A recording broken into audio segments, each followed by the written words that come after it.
Bapak Ibu, kalau telapak kaki Anda sedang mati rasa, kebas, atau terasa kosong saat menyentuh lantai, stop. Jangan pernah nekat langsung memaksa diri untuk berjalan. Memaksa diri berjalan saat kaki masih kebas itu ibarat mengendarai mobil di jalan licin dalam kondisi mata tertutup. Otak Anda tidak bisa membaca dengan jelas permukaan lantai yang Anda pijak. Akibatnya, langkah Anda jadi ragu-ragu, lutut gampang lemas terkunci, dan Anda sangat rawan tersandung hal kecil yang bisa berakhir jatuh fatal. Banyak lansia Indonesia sengaja mengabaikan kebas ini karena merasa, cuma sebentar nanti hilang sendiri sambil jalan. Padahal, jatuh di usia tua akibat langkah tidak stabil bisa berujung pendarahan atau patah tulang yang membutuhkan waktu pulih sangat lama.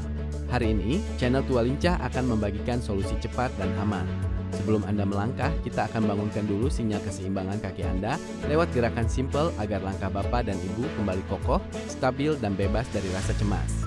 Mengapa kaki kebas bikin langkah kita jadi mudah limbung dan tidak stabil? Tubuh kita punya sistem GPS alami yang bernama saraf proprioseptif. Saraf inilah yang bertugas mengirimkan laporan cepat ke otak setiap kali kaki kita menapak. Apakah lantainya rata, licin, miring, atau bergelombang. Saat kaki Anda kebas, aliran sinyal GPS ini menjadi sangat lambat dan kabur. Karena otak tidak mendapatkan laporan pasti dari telapak kaki, otak secara refleks akan membingungkan otot panggul dan lutut Anda.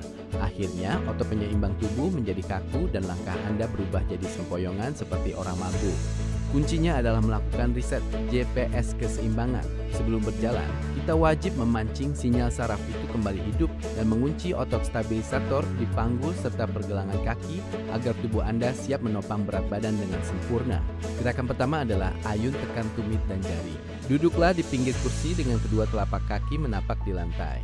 Tekankan jari-jari kaki Anda ke lantai sambil memiringkan badan sedikit ke depan. Lalu pindahkan tumpuan dengan menekankan tumit Anda kuat-kuat ke lantai sambil memiringkan badan sedikit ke belakang. Ayunan tumpuan beban sambil duduk ini secara bertahap menghidupkan kembali sensor tekanan di telapak kaki tanpa ada risiko jatuh. Gerakan kedua, miringkan tepi telapak kaki. Masih dalam posisi duduk, miringkan kedua telapak kaki Anda ke arah luar hingga bertumpu pada tepi kelingking. Lalu miringkan balik ke arah dalam hingga bertumpu pada tepi jempol. Gerakan miring luar dalam ini melatih otot penyeimbang samping di pergelangan kaki yang bertugas mencegah pergelangan kaki Anda tertekuk atau terkilir saat berjalan. Gerakan ketiga adalah tekan paha luar penyeimbang. Duduk tegak, rapatkan kedua lutut Anda, lalu letakkan kedua telapak tangan di sisi luar lutut. Sekarang, coba dorong dan buka lutut Anda ke arah luar, tetapi tahan dengan dorongan tangan Anda dari luar.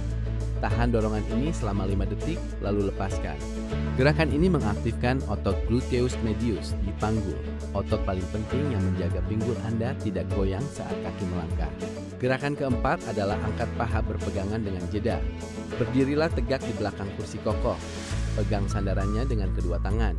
Angkat paha kanan Anda perlahan ke atas seperti berjalan di tempat, tahan di udara selama 2 detik, lalu turunkan. Ganti dengan paha kiri, jeda 2 detik saat satu kaki mengambang ini memaksa otak dan kaki penopang berkoordinasi mengunci keseimbangan secara instan. Selain merutinkan 4 gerakan stabilisator tadi, ada aturan keselamatan penting yang wajib diingat oleh Bapak dan Ibu saat kaki terasa kebas. Pertama, gunakan prinsip tes reaksi. Sebelum berdiri dari kursi atau tempat tidur, tepuk-tepuk ringan telapak kaki Anda ke lantai dan gerakan jari-jari kaki. Pastikan Anda sudah bisa merasakan tekstur lantai dengan cukup jelas sebelum memindahkan berat badan penuh. Kedua, jangan gengsi menggunakan alat bantu jalan. Jika Anda harus bepergian keluar rumah atau ke tempat ramai, bawalah tongkat berjalan yang kokoh. Tongkat adalah kaki ketiga yang membantu sinyal keseimbangan otak Anda. Ketiga, pastikan ruangan di rumah terang benderang. Saat sensor di kaki redup karena kebas, mata kita adalah tumpuan kedua untuk menjaga kestabilan posisi tubuh.